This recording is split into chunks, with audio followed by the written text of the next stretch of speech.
नमस्ते भाइयों, मैं हूं आपका दोस्त ब्रह्मदत्त। कैसे हैं आप लोग?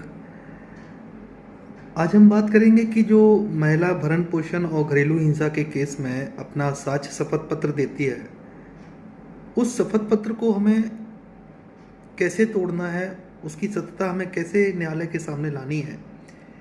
क्योंकि बहुत सारे मैटरों में ऐसा होता है कि महिला आरोप लगा देती है और कोर्ट उसके साक्ष्य शपथ पत्र के आधार पर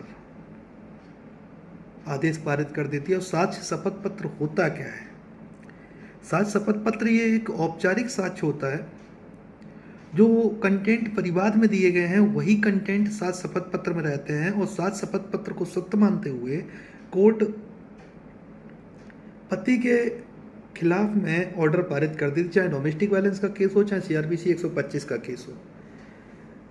तो आज हम इसी के संबंध में बात करेंगे। अगर आप लोग चैनल पर नए हैं तो चैनल को लाइक करें, सब्सक्राइब करें, शेयर करें और ये जानकारी जरूर पहुंचाएं, क्योंकि जो लोग मेंटेनेंस का केस लड़ रहे हैं और जिनके केस में एक्स पार्टी ऑर्डर हो गए हैं और जिनका भरण पोषण बंद गया, चाहे वो डोमेस्टिक वायलेंस का केस हो, चाहे सीआरपीसी 125 का केस हो, उनको सबको ये जानना बहुत ज़रूरी है। और आप लोग अगर हमसे संपर्क करना चाहते हैं तो आप लोग हमें डॉक्यूमेंट्स भेज सकते हैं, उसका हम स्टडी करेंगे और आपको उसका सॉल्यूशन बताने की कोशिश करेंगे। क्योंकि ये जो शपथ पत्र जो है, साक्ष्य शपथ पत्र, ये डोमेस्टिक वायलेंस में हमेशा दिया जाता है, एफिडेविट इंटरिम के पहले दिया जाता है और उसी को सत्य मानते हुए सारी चीज़ें हो जाती है। मैंने हालांकि सीआरपीसी 125 के बारे में भी बहुत सारे वीडियो बना रखे हैं, आप स्क्रॉल करेंगे तो आपको मिल जाएगा। डोमेस्टिक वायलेंस से कैसे बचना है उसके संबंध में भी हमने वीडियो बना रखे हैं। और आगे हम बताएंगे कि साझी गृहस्थी, जो जिसमें सेक्शन 17 और डीबी एक्ट जो है उसमें जो अधिकार मांगा जाता है, साझी गृहस्थी आखिर में है क्या।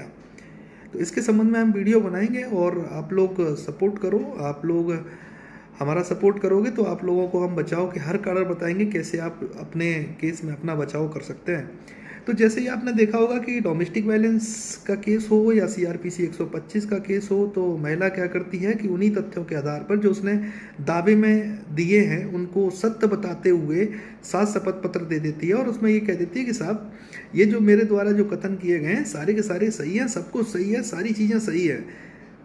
अब उसी को सत्य मान के, क्योंकि इसको औपचारिक साक्ष्य के रूप में लिया जाता है, ना कि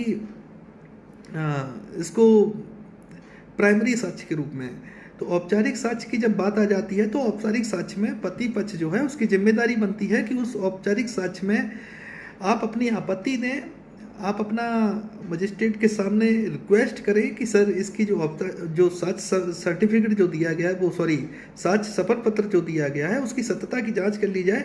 तो मजिस्ट्रेट क्या करेंगे कि जो चाहे डीवी का केस हो, चाहे 125 का केस हो, जिसने वो साक्ष्य शपथ पत्र न्यायालय में प्रस्तुत किया है उसको सम्मन जारी करेंगे और उनसे उसके प्रूफ मांगेंगे, उससे सत्यता जानने की कोशिश करेंगे। तो इससे क्या होगा कि उससे न्यायालय के सामने सत्यता भी आएगी और पुरुषों का बचाव भी होगा, और आगे के लिए जो फाइल पे जो ऑर्डर होने हैं उन पे भी रोक लगने के पूरे आसार रहेंगे। बहुत सारे मैटरों में देखा गया है कि लोगों के वारंट निकाल दिए गए हैं डोमेस्टिक वायलेंस एक्ट में। जैसे ही कोई आदेश हुआ, इंटरिम आदेश हुआ और वारंट निकाल दिए गए। तो मेरा कहने का मतलब ये है कि डोमेस्टिक वायलेंस एक्ट में वारंट का प्रावधान आखिर में कहाँ दिया गया है? डोमेस्टिक वायलेंस एक्ट 31 में तो ऐसा कोई नहीं दिया गया है। उसमें तो ये बोला गया है कि 498A DP 3/4 के तहत में कार्रवाई होगी या 1 साल का जुर्माना होगा या 1 साल की सजा होगी, लेकिन गिरफ्तारी वारंट जारी करने के लिए ऐसा कोई उसमें प्रावधान नहीं दिया गया है।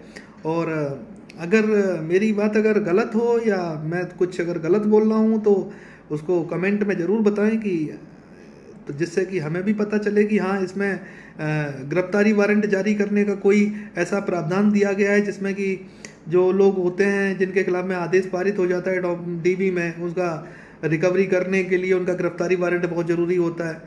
क्योंकि मुझे तो डीबी सेक्शन 31 में तो ऐसा कुछ नज़र नहीं आया।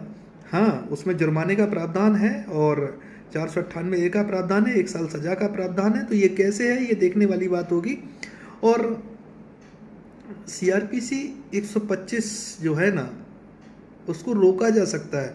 लोग बोलते हैं आप सीधे ऊपर न्यायालय में चले जाओ, लेकिन मैं कहता हूँ ऊपर न्यायालय में भी जाने की आवश्यकता नहीं है।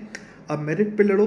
आप डोमेस्टिक वायलेंस का केस जो है उसमें क्या डीपीओ रिपोर्ट आ जाती है उसको देखने के बाद में तो इसका मैंने पूरा प्रोसीजर बताया है कि कैसे ये कंप्लेंट होती है और कैसे जांच करनी चाहिए, कैसे डीपीओ रिपोर्ट आनी चाहिए या कैसे पुलिस सहायता होनी चाहिए, इसके सबके बारे में मैंने ऑलरेडी बना रखा है वीडियो अपना।